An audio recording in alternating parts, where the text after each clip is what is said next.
پوری کائنات میں کسی کے اتنے گھر نہیں.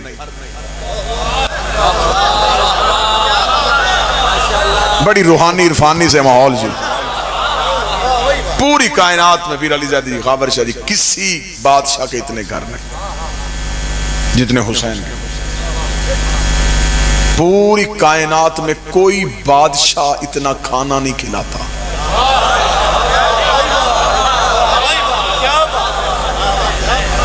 جتنا حسین ابن علی کھلاتا. ہر مذہب میں اپنے مذہب کے پیشوا کو خوش کرنے کے لیے دسترخوان بچھائے جاتے ہیں. عیسائیوں کے چرچ میں بھی کھانا بٹتا ہے. مسلمان کو جانے کی اجازت نہیں. 27ویں کی شب یا رمضان کے دن مسلمان بھی روزہ افطار کرتے ہیں. عیسائی کو آنے کی اجازت ہے. ہندو بھی اپنے دھرم کے تحت پرشاد تقسیم کرتے ہیں. مسلمان کو آنے کی اجازت ہے. کیا کہنے حسین تیرے بانٹنے کے. حسین بانٹتا ہے کوئی شرط نہیں ہے. شیعہ کھائے، سنی کھائے، ہندو کھائے، عیسائی کھائے. پھر مجھے گجرات یہ جملہ کہنے کی اجازت ہے پوری کائنات میں اس طرح رزق یا خدا دیتا ہے یا پھر حسین دیتا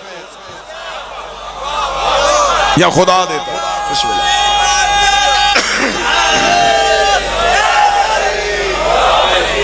یا خدا دیتا ہے یا پھر حسین دیتا ہے. پوری کائنات میں کوئی سخی اتنا پانی نہیں پلاتا جتنا حسین پلاتا. اگلی سطر کہوں گا تو عقیدے اور زیادہ بہتر ہو جائیں گے. پوری کائنات میں کسی بادشاہ کے اتنے نوکر نہیں. ہاں جتنے حسین ابن علی کے نوکر.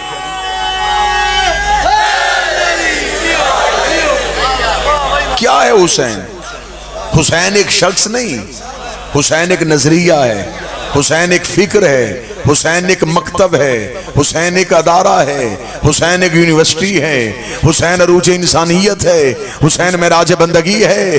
حسین اتنی بڑی اونچائی ہے کہ پوری کائنات میں اتنے لوگ یزید کے نام پہ جینے کو تیار نہیں جتنے حسین کے نام پہ مرنے کو تیار.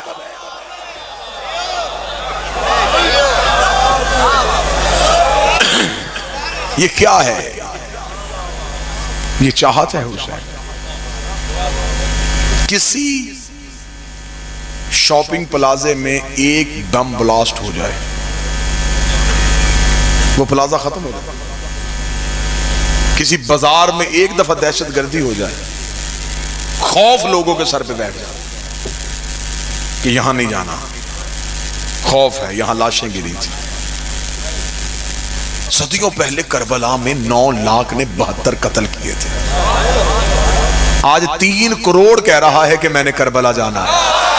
ہوئے ہوئے ہوئے.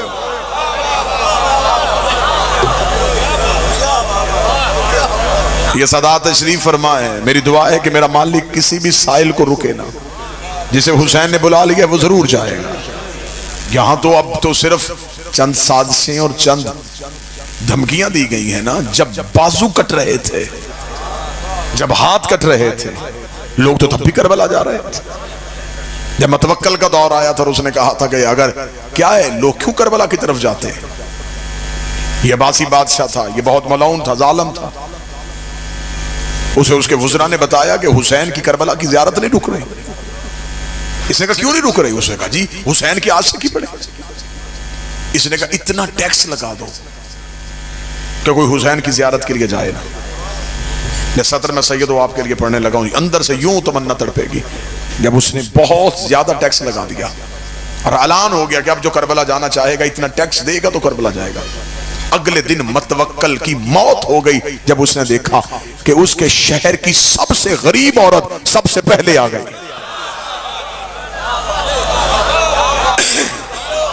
شہر کی سب سے غریب عورت سب سے پہلے آئی. اور اس نے آگے جو جملہ کہا وہ جملہ تمہارے عقیدوں کے لیے. اس نے متوکل کے دربار میں آگے کہا میں نے سنا ہے کہ زیارت سستی ہو گئی ہے.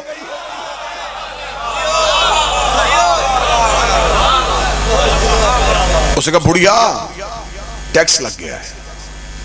اس نے یوں ہی جلدی سے چادر کا پلو کھولا, کھول کے یوں دینار نکالے. یہ پکڑ جاؤں، یوں گرتے ہوئے دینار دے کے متوکل نے کہا تو تو بہت ضعیفہ غریب ہے، تیرا تو کمانے والا بھی کوئی نہیں، کہاں سے لے کے آئی ہے؟ اس نے کہا جس نے بلایا ہے اس نے دیے۔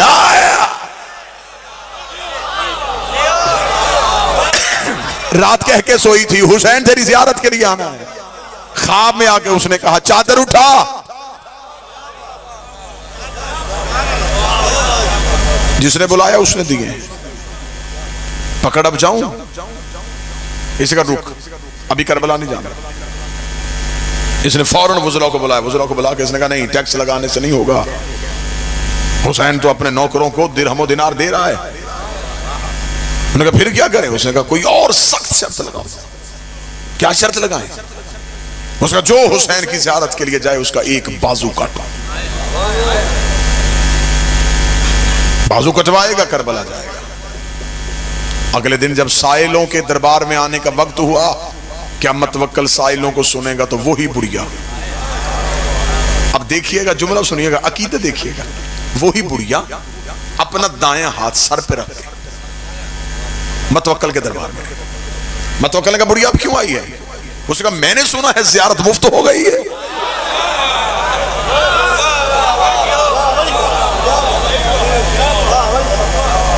بازو کٹوا رہا ہے نا، کٹوانے آئے۔ اس نے کہا میں نے کاٹنا ہے، تو نے سر پہ کیوں رکھنا ہے؟ او کیا کہنے علی والو، حسین کے عاشقوں، بڑھیا دے گا دی اب یہ میرا نہیں حسین کا ہو گیا ہے۔ جو چیز حسین کی ہو جائے وہ سر پہ رکھی جاتی ہے۔ اب یہ بازو میرا نہیں ہے، یہ حسین کا ہے، جلدی کاٹ، کربلا جانے دے۔ اس نے کہا ابھی کا بھی اصول بدل دیتے ہیں، پھر ایک بازو نہیں دو۔ بڑھیا نے کہا دونوں کاٹ۔ اس نے کہا پاؤں بھی کٹیں گے۔ اس نے کہا دونوں کاٹ۔ متوکل نے کہا میں اسی بڑھیا کو ایسا عبرت کا نشان بنا دوں گا، پھر دنیا کوئی زیارت کے لیے جانے کے لیے سوچے گا بھی نہیں۔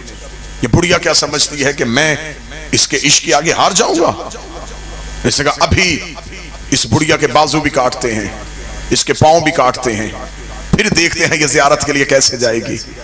متوکل اپنے محل کے باہر مینار پہ کھڑا ہو گیا، بڑھیا کے بازو کٹوائے گئے، بڑھیا کے پاؤں کٹوائے گئے، خود محل کے مینار پہ کھڑا منظر دیکھ رہا تھا، اور اس نے اپنے سپاہیوں سے کہا دھکا دو بڑھیا کو دربار سے باہر، اب میں دیکھوں گا کٹے ہوئے ہاتھوں سے، کٹے ہوئے پاؤں سے چلے گی کیسے، اٹھے گی کیسے، جائے گی کیسے۔ جو ہی سپاہیوں نے لہو سے بھری بڑھیا کو یوں دربار سے باہر دھکا دیا، متوکل مینار پہ دیکھ رہا تھا، ابھی دھکا دے کے ابھی بڑھیا زمین پہ گری نہیں، یا ایک گھوڑے سوار آیا، اس نے ہاتھ سے بڑھیا کو اٹھایا، اپنے گھوڑے کے اوپر بٹھایا۔ بڑھیا نے جاتے جاتے متوکل کی طرف دیکھا، شکریہ پہلے چل کے جانا تھا، اب وہ لینے آ گئے۔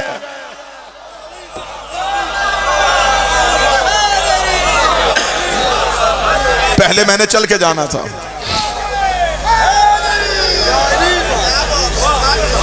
میں نے چل کے جانا تھا، اب وہ لینے کے لیے آ گئے۔ تیرا شکریہ، میں نے تو چلنا تھا۔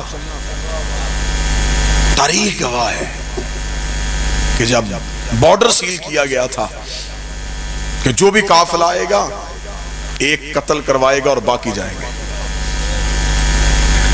بادشاہت کی آنکھیں تب پھٹ گئیں جب قتل ہونے والوں کی لائن لمبی تھی، زیارت میں جانے والوں کی لائن تھوڑی تھی۔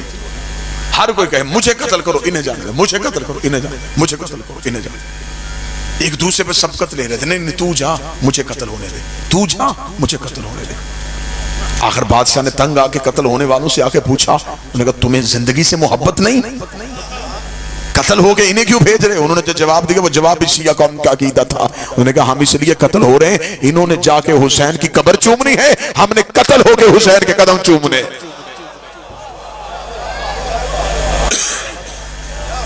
محبت حسین یہ ہے کہ حسین آج بھی کربلا میں کھینچ رہا ہے۔ اللہ نے اپنے گھر میں صرف امیر بلائے۔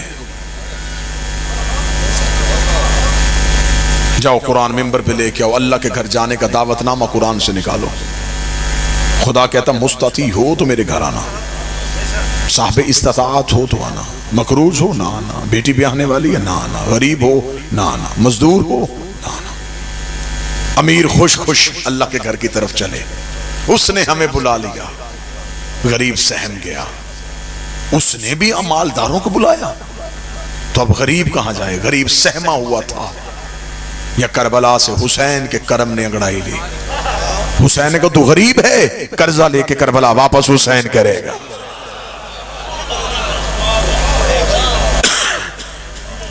معصوم کا فرمان ہے نمک سے کھانا کھا لینا، کربلا کی زیارت کو ترک نہ کرنا۔ نمک سے کھانا کھاؤ، کربلا ضرور جانا۔ امام نے فرمایا ادھار لے لو کسی سے، کسی کے پاؤں پڑ جاؤ کہ مجھے اتنا دے دے میں ایک بار کربلا جا سکوں۔ جب امام نے یہ جملہ کہا تو سامنے بیٹھا ہوا بندہ رو پڑا، اس نے کہا مولا واپس آ کے بھی تو اسی نے قرض اتارنا ہے نا، تو پھر وہ مانگے گا کیسے؟ امام نے تڑپ کے کہا جو اس کا قرضہ نہیں رکھتا وہ تمہارا رکھے گا۔ لینا تم نے ہے، واپس حسین نے کرنا ہے۔ خدا نے کہا میرے گھر آؤ امیر، حسین نے کہا میرے گھر غریب ہو۔ خدا نے کہا میرے گھر آؤ میں پچھلے گناہ معاف کروں گا۔ حسین نے کہا میرے گھر آؤ میں اگلے گناہ بھی معاف کروں گا۔ جاؤ جا کے علماء کے سروں پہ قرآن رکھ کے پوچھو، اللہ کے گھر جاؤ تو خدا نے شرطیں رکھی ہیں، لباس ایک پہنواؤں گا، سر منڈواؤں گا، کھلے میدان میں سلواؤں گا، پہاڑیوں کے درمیان دوڑاؤں گا، اپنے گھر کے ساتھ چکر لگواؤں گا، کبھی کہوں گا پتھر چومو، کبھی کہوں گا پتھر مارو، کبھی کہوں گا جاگو۔ جب احرام باندھ لو گے پھر میری شرطیں ہیں، تنکا نہیں توڑ سکتے، مچھر نہیں مار سکتے، جھوٹ نہیں بول سکتے، غیبت نہیں سن سکتے، ورنہ احرام باطل ہو جائے گا۔ اتنی سارے کام تم نے کرنے ہیں، فیصلہ پھر میں نے کرنا ہے کہ میں نے حج قبول کرنا ہے کہ نہیں کرنا، حج رکھنا ہے کہ نہیں رکھنا۔ کیا کہنے حسین تیرے کرم کے۔ حسین نے کہا تو صرف نیت کر، قبول پہلے کروں گا، سفر بعد میں کرواؤں۔ حسین نے کہا تو صرف نیت کر کہ میں کربلا آنا چاہتا ہوں، تو نیت کر۔ حسین کہتے ہیں میں تجھے پہلے گناہوں سے معاف کروں گا۔ اب سطر سنو، ایک بندے نے امام سے پوچھا، اس نے کہا مولا ہر عمل کرنے کے بعد قبول ہوتا ہے، نماز پہلے پڑھو بعد میں قبول، روزہ پہلے رکھو بعد میں قبول۔ خدا نے کوئی عمل پہلے قبولیت میں نہیں لایا، پہلے عمل کرو پھر قبول ہوگا۔ یہ کربلا کی واحد زیارت ہے، یہ قبول پہلے عمل بعد میں۔ عرفان والے بندے سطر سننا، پوری زندگی سطر کا نشہ رکھنا۔ امام نے فرمایا واحد کائنات میں حسین کی ذری ہے جسے ہاتھ لگانے سے پہلے بدن کا معصوم ہونا ضروری ہے۔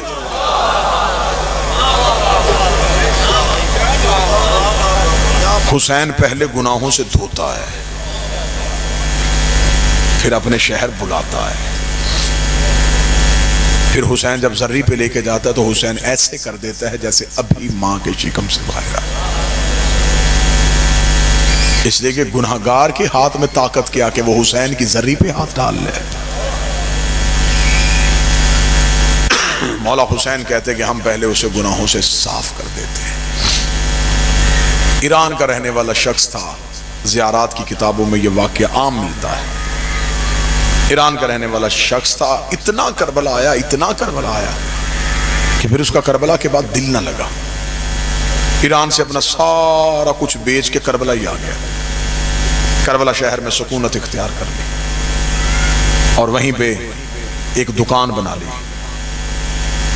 ایک دن کچھ مہمان ملنے کے لیے آئے تو اس نے مہمان دکان پہ بٹھائے، ملازم کو اٹھا کے کہا کہ ایسے کر، گوشت لے گھر جا، زوجہ کو بتا کہ میرے ساتھ چند مہمان آئیں گے، وہ گھر کھانا کھائیں گے۔ ملازم نے گوشت لیا اور گوشت لے کے وہ چلا گیا۔ شام کو جب گھر پہنچا تو گھر پہنچ کے اس نے بیوی سے پوچھا کھانا تیار ہے؟ اس نے کہا نہیں۔ کیوں؟ اس نے کہا کہاں سے آج تو نے گوشت لے کے بھیجا ہے؟ وہ گوشت تو گل ہی نہیں رہا۔ جب اس نے دیکھا کہ برتن میں ویسے ہی گوشت ویسے کا ویسے پڑا، ویسے ہی اٹھایا اور چل پڑا۔ دکاندار سے جا کے کہنے لگا کربلا میں غلط سودا بیچ رہا ہے، تجھے ڈر نہیں لگ رہا حسین ابن علی سے؟ کیوں؟ اس نے کہا میرے مہمان آئے تھے، تو نے توہین کروا دی میری۔ جو گوشت میں تجھ سے لے کے کیا وہ کس چیز کا گوشت تھا؟ باسی تھا، ابھی تک تو وہ گوشت پکا ہی نہیں۔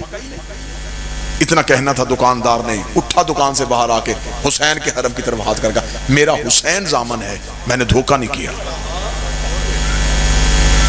جب اس نے کہا نا حسین ضامن ہے، چپ ہو گیا، واپس حسین کی زری پہ آیا، نماز پڑھی اور نماز پڑھ کے حسین کی زری پہ بیٹھ گیا، آنکھیں بند ہو گئی، خواب میں حسین ابن علی آئے، فرمایا دکاندار سے جا کے معافی مانگ، تو نے کربلا میں اس کے ساتھ لہجہ سخت رکھا ہے، تجھے نہیں پتا کہ حسین کربلا میں کسی کو اونچا بولتا برداشت نہیں کرتا۔ اس کا مولا دھوکہ کیا اس نے میرے ساتھ، امام رضا دھوکہ نہیں کیا، جس ملازم کو تو نے گوشت دیا تھا وہ گوشت لے کے میرے حرم سے ہو کے گزرا تھا، اور جو گوشت میرے حرم سے گزر جائے اس پہ آگ اثر نہیں کرتی۔ جانور کا گوشت حسین کے حرم سے گزر جائے تو اس پہ آگ حرام ہو جاتی ہے۔ حسین فرماتے جو وجود میرے شہر میں آئے اس پہ آتش جہنم حرام ہو جاتی۔ کربلا زیارت کا مطلب صرف ذری دیکھنا نہیں، حسین کو ملنا ہے۔ اگر کوئی جائے اور جا کے کہے کہ یہ حسین کا حرم، وہ سرکار عباس کا حرم، یہ ذری نہیں، پھر وہ زیارت نہیں۔ 10 محرم 61 ہجری کربلا میں شمر بھی حسین کو دیکھ رہا تھا، لیکن جیسے حر نے دیکھا، حر کے پاس معرفت تھی، حسین کے قاتل کے پاس معرفت نہیں تھی۔ حسین کہتے میرے شہر آؤ تو پھر معرفت کے ساتھ آؤ، کتاب میں جملے نہ پڑے ہوتے تو عقیل شاہ جی بادشاہ حسین کی قسم میں کبھی عقیل شاہ جی ممبر پہ نہ پڑتا۔ مولا حسین فرماتے ہیں کہ جب میرا زائر مجھے ملنے کے لیے کربلا میں آتا ہے، حسین فرماتے ہیں اس کا سب سے پہلے استقبال کرنے کے لیے شہر سے باہر عباس کھڑا ہوتا ہے۔ ابو الفضل العباس کہتے ہیں کہ حسین نے مجھے بھیجا ہے کہ میرا ایک مہمان آ رہا ہے، ہر آنکھ برس رہی ہے، میری دل سے دعا ہے اس روحانی ماحول میں اللہ ہر کسی کو کربلا بلائے، میرا بادشاہ حسین ہر کسی کو کربلا بلائے، کوئی ایسا نہ ہو کہ جو مانے حسین کو اور حسین کا شہر نہ دیکھے۔ ایک بار زندگی میں کربلا ضرور جانا۔